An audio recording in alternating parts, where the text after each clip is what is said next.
If you want to start your own occupational therapy private pay practice, it's worth knowing about some of the cons before you ever get started so you're not as surprised as we were. Let's get into it. Hi, if you don't know me, my name is Doug Vestal and I help occupational therapists start and grow thriving private pay practices. My wife and I founded our private pay practice in 2014, and these tips and trainings are from lessons that we've learned, mistakes that we've made, stuff that has really worked for us to shorten your learning curve, accelerate you getting clients, and so that you can make more of an impact faster.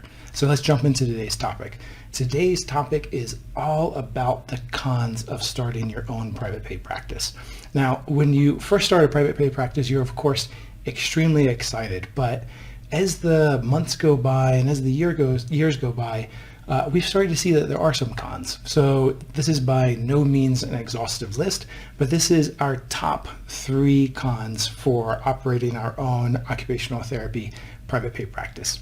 So let's jump into it. So con number 1 is you have to wear a lot of different hats.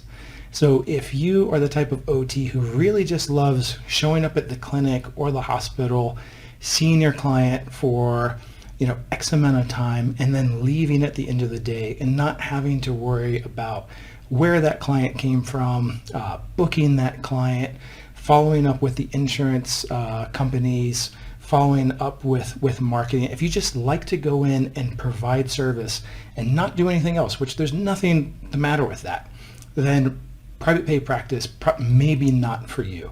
The reason for it is because once you're operating your own business, there are so many different things that you have to do. So you have to be in charge of billing, which means that you are having that one-to-one conversation with the client about your price. And that freaks out a lot of OTs. There's always been a third party in between you and the discussion with the client around how much is being charged to the client. Also, you have to generate the interest in your private pay, which means putting on community workshops. It means marketing. It means growing your email list. So it's not just the time that you're spent in the session with your client, and you have to wear all these different hats. Now, personally, we've found that very professionally fulfilling because it's allowed us to grow different skill sets. But you have to be aware of that and have to be willing to put in that time and effort to grow those additional skill sets. Okay, con number 2 is boundaries. So it's related to the first one, but boundaries is something that's really important when you own your own private pay practice, probably for any business that you do. So because you own your own business, there is not a definitive start and end time to your day. It's not a 9-to-5 job. And so you have to put in place these boundaries so that you feel like you're getting that mental break, that your life isn't just all work and no play. And the closest analogy that I have is when you own your own business, when you own your own private pay practice, it's like you have a baby. So you are in love with this thing. You become so passionate about it that you could just work all the time. You want to give it all the love, all of the attention. You want to go out and reach more clients. You want to streamline your processes. You want to grow. But you can't do that at the cost of your personal health and your mental health and the health of the relationships around you. So one of the things that we've had to do is be really, really intentional around our working times. So when are we working on things? When are we spending time with the kids? When are we spending time with the friends? Otherwise, it's really possible to have your workday bleed into your personal time, bleed into the weekends, and that is a surefire path for burnout. So putting in place those boundaries pretty early on is absolutely essential to ensure you're still growing, but you're not doing it at the expense of your health. So con number 3, the last con that I'm going to talk about, is the roller coaster. And it's an emotional roller coaster and it's a financial roller coaster. And you have to be mentally prepared for this. So it's really easy when you have 5 new evals a week or 10 calls into your private pay practice that you feel like you're on cloud 9. You feel like you're rocking and rolling. There's no stopping you. And then the next week, there's 0 calls and you have nothing coming in, and you really start to doubt yourself. You start to doubt your skills as a clinician. You start to doubt the impact that you're having. And so you can go from these really high emotional peaks to these valleys. And the same thing can happen from a financial perspective.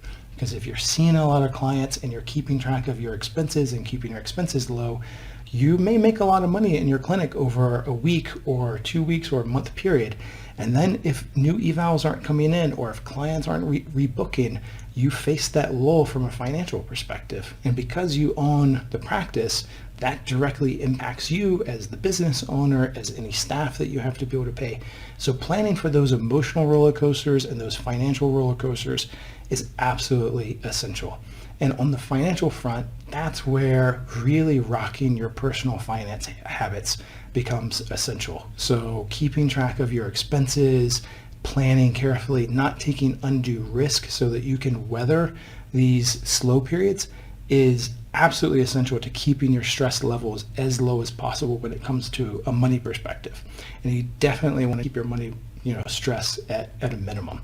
The last thing I would say is this is why it's really important that you have a robust marketing system in place that is automated, that is scheduled, that you're going back to, so that if you're looking at your schedule for the next 3 weeks or month, you may be full, but if you're not getting new clients coming in, in a month's time, you're going to have that low, you're going to have that financial valley, you're going to have that emotional valley. And so it's important that you start working your automated marketing system to start getting those inquiries in now so that you can fill your client schedule a month from now when you're expecting it to be low. Okay, so that's it for the cons. I told you it wasn't an exhaustive list, but I think these are 3 of the most important. So the fact that you have to wear many different hats, you have to set the boundaries in place early, and you need to be prepared to weather those emotional and financial roller coasters. So here's my question for you. Which of these cons resonates the most with you? Let me know in the comments below. And if there's a 4th or 5th con that you would add, also let me know in the comments. So let's keep the conversation going. And please don't forget, please like this video and please subscribe to the channel. I'm going to be releasing new material frequently, and that way you can stay up to date on all of the latest training that I'm putting out there.